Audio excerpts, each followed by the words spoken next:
BGM এর যারা পরিচালনা করে তারা যখন বিজিএম এর কথা চিন্তা না করে নিজের কথা চিন্তা করা শুরু করেছে, তখন থেকে কিন্তু আস্তে আস্তে আমাদের বিজিএম এর যে সক্ষমতার জায়গা সেটা কিন্তু দিনকে দিন লোপ পেয়ে গেছে।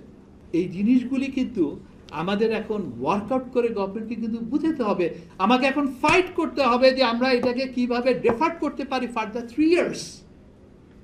BGMA can do it. আমরা আপনাদের সমর্থন চাই। আমরা চাই সত্যিকারের একটা শক্তিশালী বিজিএমএ গঠন হোক এবং বিজিএমএ তার হারানো ঐতিহ্য ফিরে পাক।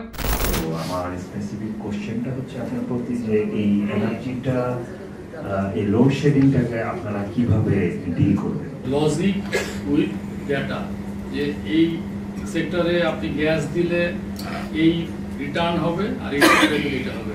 তার জন্যই যে বর্তমান যে এনার্জি অ্যাডভাইজার, উনি যেদিন মিটিং হয়েছে তার 2 দিন পরে কনভিন্স হয়ে ইনস্ট্যান্টলি 2 কার্গো এক্সট্রা এলএনজি করার জন্য সিদ্ধান্ত নিয়েছেন, এবং দ্যাট ইজ ফ্রম সিঙ্গাপুর থেকে কেনা হয়েছে, কারণ এটা তাড়াতাড়ি আসে।